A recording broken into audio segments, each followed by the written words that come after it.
Hello students, Saha tutorials के online classes में आपका स्वागत है। बहुत दिनों से क्लास 9 का कोई वीडियो नहीं आ रहा था बोलकर क्लास 9 के स्टूडेंट्स हमसे काफी नाराज हैं। एक्चुअली क्लास 10 का बहुत सिलेबस बाकी था, उसको कवर करना था और इसी कारण से हम थोड़ा बिजी थे उन लोग को लेकर। आज जो टॉपिक हम लोग डिस्कस करेंगे वो है रेस्पिरेशन। हिंदी में इसको हम लोग श्वसन बोलते हैं। श्वसन और सांस क्रिया ये दो ऐसी चीज हैं जो बहुत लोगों को अंदर एक कंफ्यूजन है। बहुत लोगों का मानना है कि सांस लेना और सांस छोड़ना इसी को रेस्पिरेशन कहते हैं, लेकिन एक्चुअली वो नहीं है। सांस लेना और सांस छोड़ना इज ब्रीदिंग, हिंदी में सांस क्रिया। श्वसन कोशिका में होती है, सेल के अंदर, और इसीलिए उसको सेलुलर रेस्पिरेशन भी बोला जाता है। और सेलुलर रेस्पिरेशन सांस क्रिया के साथ बहुत अलग है। तो इस वीडियो में हम लोग रेस्पिरेशन को डिटेल्स में कवर किए हैं, रेस्पिरेशन के अलग अलग सिग्निफिकेंस को हम लोग देखे हैं, और रेस्पिरेशन के जो 3 टाइप्स है, एरोबिक, एनाएरोबिक और फर्मेंटेशन, वो भी पूरे डिटेल्स में कवर किया गया है।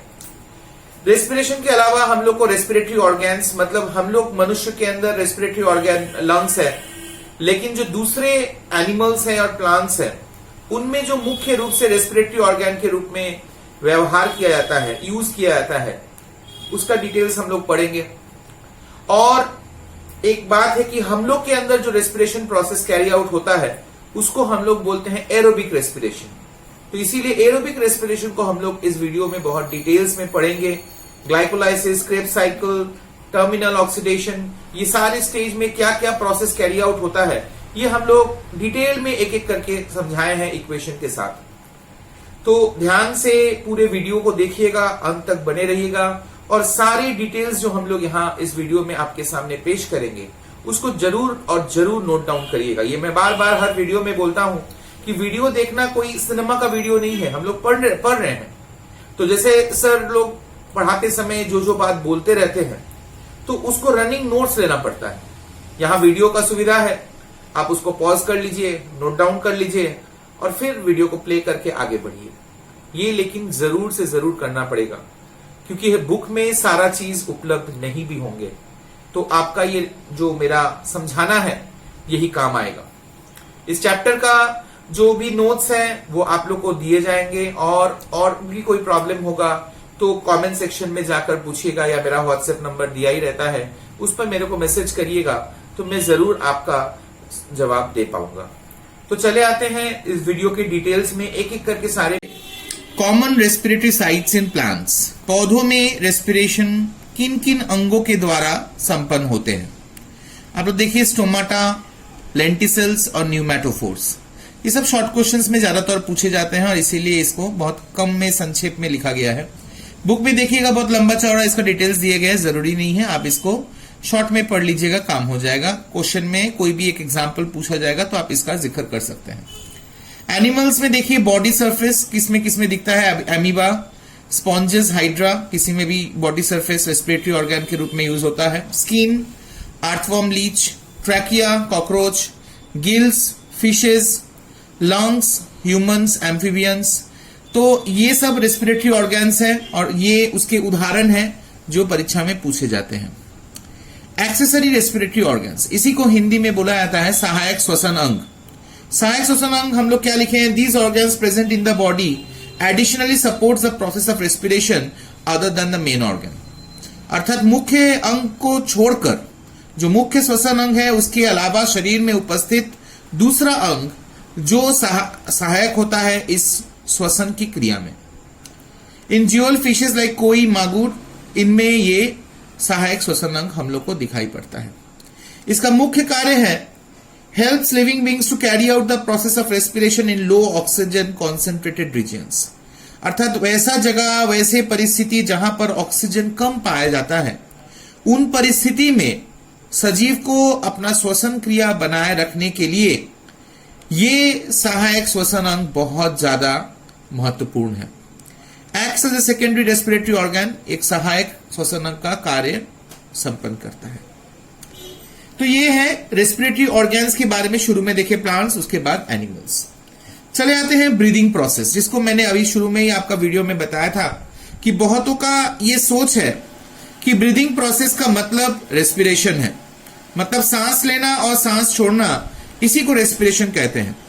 सांस लेने को हम लोग इंस्पिरेशन कहते हैं और सांस छोड़ने को हम लोग एक्सपिरेशन कहते हैं। Inspiration intake of air into lungs और removal of air into environment. जब हम लोग सांस लेते हैं उस समय एयर के अंदर ऑक्सीजन रहता है, और जब हम लोग सांस छोड़ते हैं उस समय एयर के अंदर कार्बन डाइऑक्साइड रहता है। तो सांस लेने को इंस्पिरेशन और सांस छोड़ने को एक्सपिरेशन कहते हैं। इंस्पिरेशन के समय डायफ्रागम, जो हमारा लंग्स के मसल्स है, वो किस तरह गति करते हैं हम लोग देख लें। कॉन्ट्रैक्ट्स एंड मूव डाउनवर्ड, मतलब सिकुड़ता है, कॉन्ट्रैक्ट माने सिकुड़ना, छोटा हो जाना, और नीचे की ओर इसका गति होता है। मसल्स भी उसी हिसाब से contract and moves upwards and outwards. Expiration मतलब सांस छोड़ते समय रिलैक्सेस, मतलब उसमें प्रसारण होता है और वो बाहर की ओर उसमें गति होता है। तो मसल्स और डायफ्रागम का ये मूवमेंट, ये भी परीक्षा में पूछे जाते हैं और इसीलिए मैंने कवर किया। एक इंपॉर्टेंट नोट है, बहुत लोग इसको ओवरलुक कर लेते हैं और परीक्षा में छूट जाता है, इसीलिए इसको जरूर ध्यान दीजिएगा।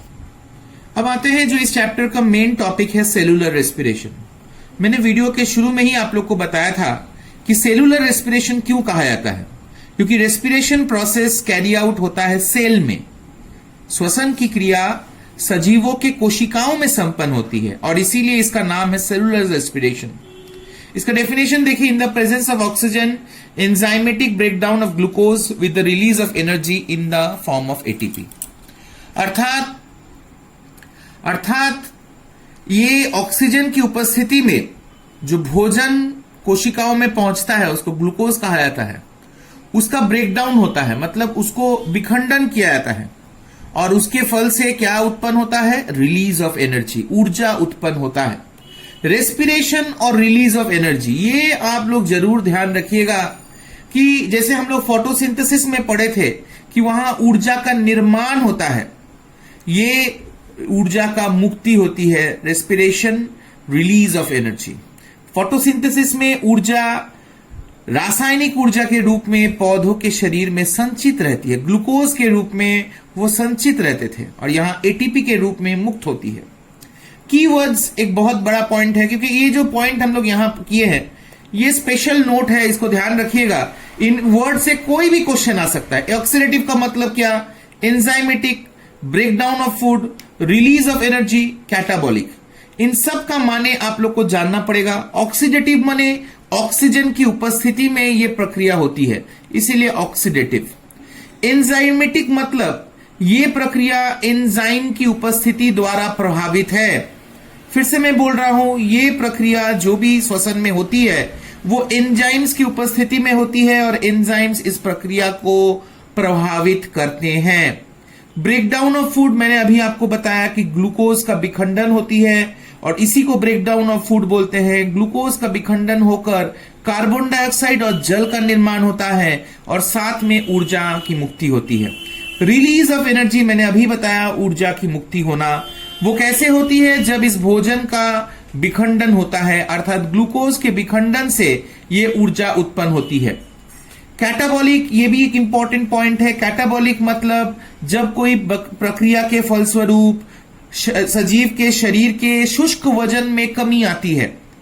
इंग्लिश में बोले तो dry weight of the living beings reduces, और श्वसन में ठीक इसी तरह होती है। रेस्पिरेशन में ड्राई वेट कम हो जाता है, जिसके कारण से इसको हम लोग कैटाबॉलिक प्रोसेस कहते हैं। ये एक इंपॉर्टेंट डिफरेंस है, बहुत कॉमन है, बहुत बार आता है कि रेस्पिरेशन और कॉम्बशन के बीच डिफरेंस। रेस्पिरेशन हमारे सजीवों के शरीर में संपन्न होती है, जबकि कॉम्बशन बाहर भौतिक दुनिया में संपन्न होती है, इसलिए बायोकेमिकल और फिजियोकेमिकल लिखा गया है। ये लिविंग सेल्स में होती है, ये नॉन लिविंग ऑब्जेक्ट्स में होती है, मतलब जो निर्जीव पदार्थ हैं उनमें ये कॉम्बशन प्रोसेस कैरी आउट होता है। ये कम टेम्परेचर में होता है, takes place in low temperatures, जबकि combustion takes place in high temperatures. बहुत सरल और बहुत इजी 3 पॉइंट्स आप लोग को लिखे हैं, बुक में भी आप इसको पाइएगा। इसके अंदर और भी पॉइंट्स है, उसको भी जोड़कर आप उत्तर बना सकते हैं, लेकिन कम से कम ये 3 पॉइंट आप जरूर लिखिएगा। अब आते हैं टाइप्स ऑफ रेस्पिरेशन। रेस्पिरेशन के 3 प्रकार होते हैं, मैंने आपको शुरू में ही बताया था, एरोबिक, एनाएरोबिक और फर्मेंटेशन, जिसमें एरोबिक रेस्पिरेशन हम लोग के शरीर के अंदर होती है और इसीलिए एरोबिक रेस्पिरेशन को हमें डिटेल्स में पढ़ना पड़ेगा। आते हैं एरोबिक रेस्पिरेशन में। Complete breakdown of glucose in the presence of air with the release of energy accompanied by CO2 and water. ये एरोबिक रेस्पिरेशन का डेफिनेशन है और इसको हिंदी में अगर देखा जाए तो संपूर्ण रूप से ग्लूकोज का विखंडन से ऊर्जा उत्पन्न करना ऑक्सीजन की उपस्थिति में, इसी को एरोबिक रेस्पिरेशन कहते हैं। तो इसके मेन जो कीवर्ड्स है वो है complete breakdown, presence of oxygen और रिलीज ऑफ एनर्जी। ये 3 चीज आप लोग इस डेफिनेशन में जरूर लिखिएगा कि ये तीनों पॉइंट छूट ना पाए आपके डेफिनेशन में। ये ग्लूकोज है, ऑक्सीजन की उपस्थिति में देखिए CO2 प्लस वाटर, और ये जो कोने में लिखा गया है 686 किलो कैलोरी, यही ऊर्जा उत्पन्न होता है एक मॉलिक्यूल ग्लूकोज से। तो सोचिए एक मॉलिक्यूल से अगर इतना ऊर्जा उत्पन्न होता है तो हम लोग डेली दिन में कितना भोजन करते हैं और उसमें कितने मॉलिक्यूल्स होंगे और उसके चलते आपके शरीर में कितना किलो कैलोरी ऊर्जा उत्पन्न होता होगा। तो इसीलिए aerobic respiration is very important.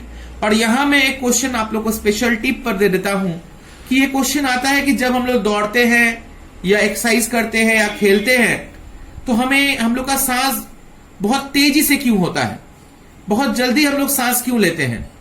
इसका कारण बहुत सरल है। इसका उत्तर आप ये लिखिएगा कि जब हम लोग तेजी से दौड़ते हैं या फुटबॉल खेलते हैं या कोई भी खेल कूद में हम लोग भाग लेते हैं तो उस समय हम लोग के शरीर एक बहुत तीव्र गति में कार्य करती है और उस तीव्र गति में कार्य करने के लिए उसे बहुत ऊर्जा की आवश्यकता पड़ती है और पूरे शरीर में जितने भी मांसपेशियां हैं उनको इस ऊर्जा का आवश्यकता पड़ती है। ये ऊर्जा का पूर्ति करने के लिए, इस ऊर्जा का सप्लाई करने के लिए ऑक्सीजन और कार्बन डाइऑक्साइड ऑक्सीजन का जरूरत पड़ता है और वो ऑक्सीजन हम लोग नाक से सांस लेते हैं और इसीलिए श्वसन दर उस समय बहुत तेजी से बढ़ जाती है।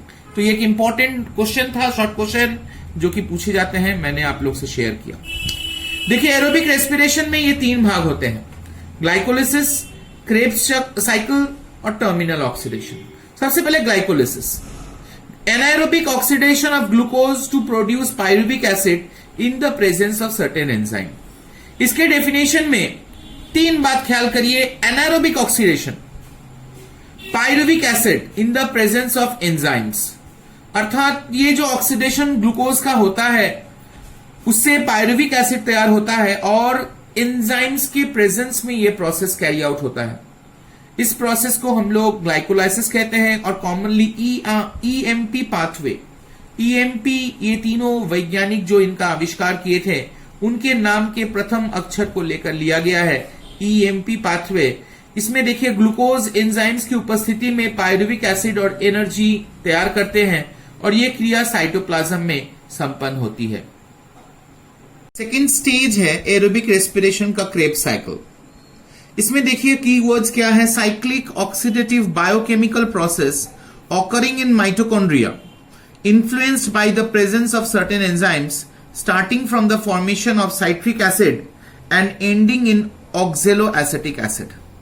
अर्थात क्रेब्स साइकिल तो नाम में ही दिया गया है तो आप समझ ही सकते हैं कि इसमें प्रक्रियाएं एक नहीं बल्कि बहुत सारे हैं और चक्रीय रूप से होते हैं, मतलब एक से शुरू होता है, करते करते करते करते वापस उसी में जाकर रुकता है।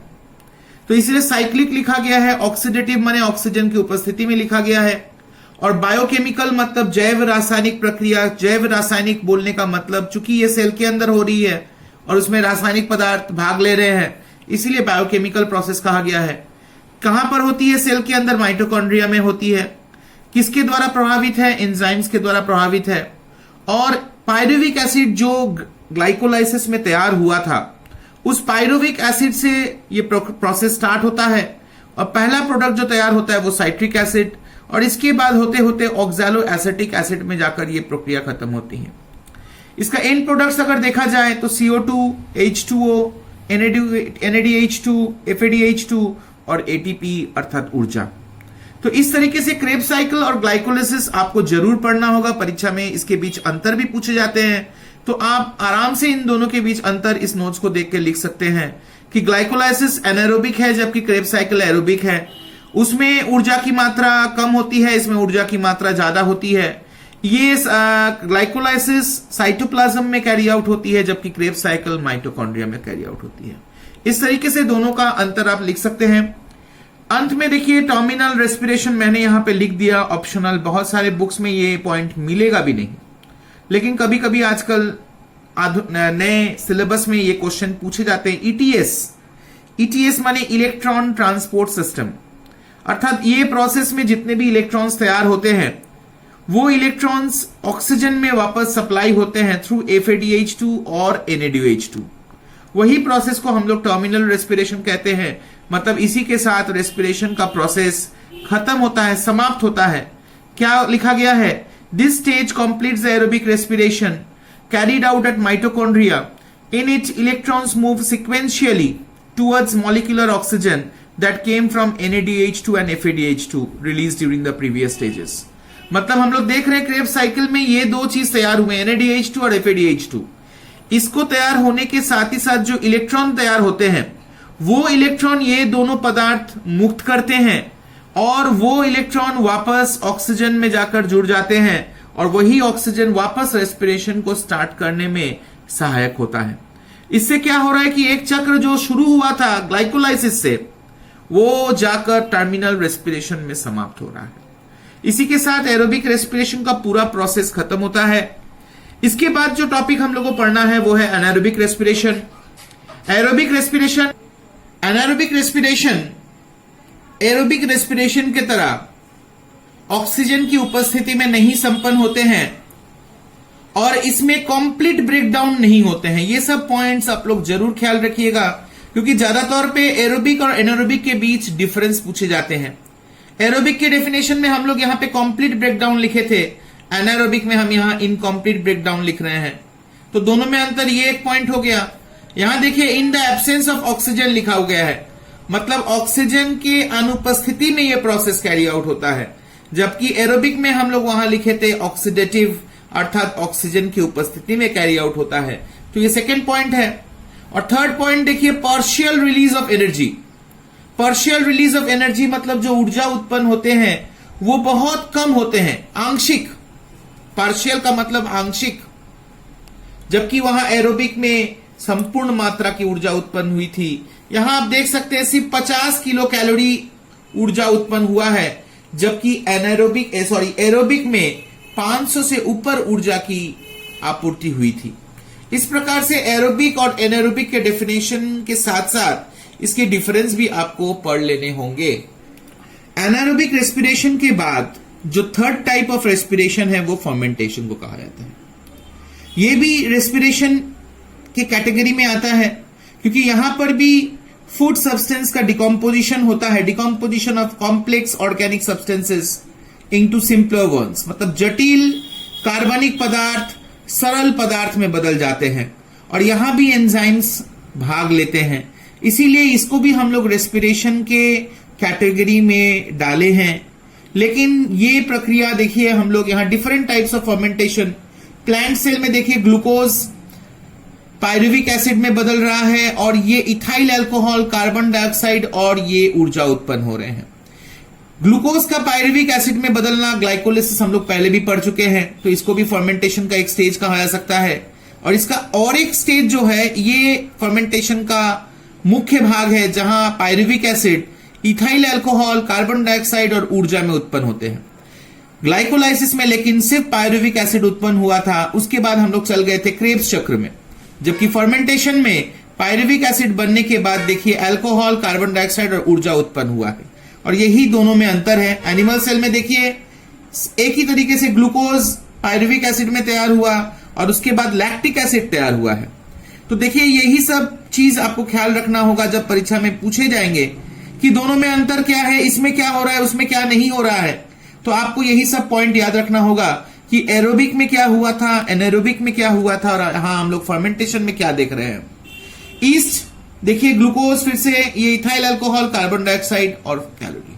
तो इस तरीके से हम लोग क्या देख रहे हैं कि इस फर्मेंटेशन के अंत में कार्बन डाइऑक्साइड तो बन ही रहा है, लेकिन वाटर के जगह पर अल्कोहल तैयार हो रहा है, लैक्टिक एसिड तैयार हो रहा है, और इसीलिए इसका एक और नाम है अल्कोहलिक फर्मेंटेशन। और आप लोग बहुत जन इससे परिचित हैं, हम लोग इसको डेली यूज में व्यवहार करते हैं। केक और अचार और बटर और अल्कोहल, विनीगर, ये सब में दही, ये सब में ये फर्मेंटेशन का प्रोसेस कैरी आउट होता है। और ये अलग से इसका इंपॉर्टेंस आपको याद करने होंगे, क्योंकि ये बहुत कॉमन है हम लोग के डेली लाइफ में। तो इसीलिए प्रोसेस का नोट्स आप लोग को अच्छे से पढ़ना होगा। और एकदम अंत में इस चैप्टर का, इस टॉपिक का सिग्निफिकेंस ऑफ रेस्पिरेशन, अर्थात रेस्पिरेशन हमारे लिए क्या काम करते हैं। दो काम करते हैं, एक है रिलीज ऑफ एनर्जी, जो हम रेस्पिरेशन के डेफिनेशन पढ़ाते समय आप लोग को बताए थे कि इस प्रोसेस के कारण ऊर्जा उत्पन्न होती है और उसी ऊर्जा से हम लोग अपना दैनिक पूरा काम करते हैं। इसलिए रिलीज ऑफ एनर्जी एक इंपॉर्टेंट पॉइंट है। और सेकेंड पॉइंट हम लोग फोटोसिंथेसिस में भी पढ़े थे कि CO2-O2 बैलेंस इन नेचर को ये मेंटेन करता है। अर्थात फोटोसिंथेसिस में जो प्रोसेस कैरी आउट होता है, ठीक उसका उल्टा प्रोसेस है ये।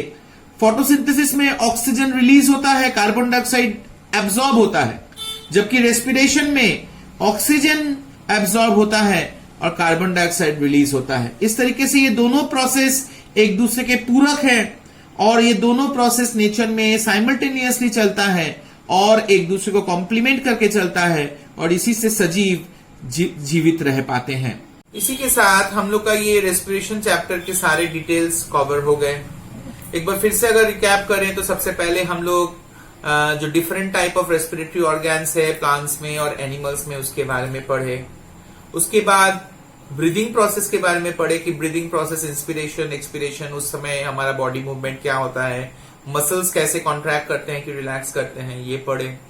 फिर रेस्पिरेशन का मेन कंटेंट में आए, रेस्पिरेशन क्या होता है, रेस्पिरेशन का इंपॉर्टेंस हम लोग पढ़े, रेस्पिरेशन कहाँ कैरी आउट होती है, रेस्पिरेशन कितने प्रकार के होते हैं, एरोबिक रेस्पिरेशन का जो स्टेजेस है वो हम लोग देखे, ग्लाइकोलाइसिस क्या होता है, पायरुविक एसिड तैयार होने की प्रोसेस को ग्लाइकोलाइसिस कहते हैं। क्रेब्स साइकिल पढ़े, क्रेब्स साइकिल में पायरुविक एसिड एक के बाद एक रिएक्शंस कैरी आउट करते हैं और उस रिएक्शंस के एंड में जाकर वो एनर्जी रिलीज करता है। वो होने के बाद टर्मिनल रेस्पिरेशन हम लोग देखे। इस तरीके से एरोबिक रेस्पिरेशन के डिफरेंट स्टेजेस हम लोग कवर किए। आपको ध्यान रखना होगा कि हमने नोट्स में केमिकल इक्वेशन लिखा, केमिकल इक्वेशन जरूर लिखिएगा, एक important point to be noted. Equation definition के साथ लिखिएगा, इससे आपका मार्क्स 100% श्योर होगा। अगर आप श्योर मार्क्स पाना चाहते हैं, 2 में 2, 3 में 3, तो आपको ये सब पॉइंट्स जरूर याद रखने होंगे। इसके अलावा हम लोग देखे थे एनारोबिक रेस्पिरेशन। एनारोबिक रेस्पिरेशन किन के अंदर होते हैं? Lower organism, specially bacteria, fungus, इन लोग के अंदर ये लोअर ऑर्गेनिजम्स होने के नाते इन लोग को हर समय ऑक्सीजन बराबर नहीं मिलते हैं, तो इन लोग का बॉडी के अंदर एनारोबिक रेस्पिरेशन कैरी आउट होता है, जहां ऑक्सीजन का कोई जरूरत नहीं पड़ता है और बिना ऑक्सीजन का वो लोग पार्शियल ब्रेक डाउन करते हैं। थोड़ा मात्रा में एनर्जी उत्पन्न होता है, उतना एनर्जी का उन लोग को जरूरत भी नहीं पड़ता जितना हम लोग को जरूरत पड़ता है, और इसी हिसाब से उन लोग का रेस्पिरेशन कैरी आउट होता है। और लास्ट में फर्मेंटेशन हम लोग पढ़े कि फर्मेंटेशन में अल्कोहल तैयार हो रहे हैं, उसमें भी ब्रेक डाउन हो रहे हैं फूड सब्सटेंसेस के, लेकिन उसमें प्रोडक्ट के तौर पे कार्बन डाइऑक्साइड के साथ, एनर्जी के साथ अल्कोहल या लैक्टिक एसिड तैयार हो रहे हैं। तो इस तरीके से हम लोग का ये रेस्पिरेशन चैप्टर खत्म हुआ। आप लोग सारे डिटेल्स नोट कर लिए हैं, ये हमको उम्मीद है, और आप लोग को ये वीडियो समझ में आया होगा, तो अपने दोस्तों में ज्यादा से ज्यादा शेयर करिएगा। और हमारा ये प्रयास, हम लोग का ये जो मेहनत है वो और अच्छा लगेगा और सफल होगा। और हम लोग को सबसे ज्यादा बहुत अच्छा लगता है जब आप लोग ये शेयर करते हैं और कमेंट्स आता है, लाइक देते हैं, तो हम लोग को ये बहुत अच्छा लगता है। चैनल को अगर अभी भी सब्सक्राइब नहीं किए तो प्लीज सब्सक्राइब कर लीजिएगा, और जो बेल है उसमें ऑल दबा दीजिएगा, इससे हम लोग जब भी आपको कोई वीडियो प्रस्तुत करेंगे तो आप लोग को नोटिफिकेशन आ जाएगा। तो तब तक के लिए आज हम आपसे विदाई लेते हैं। थैंक यू, अच्छे से रहिएगा, बी हैप्पी।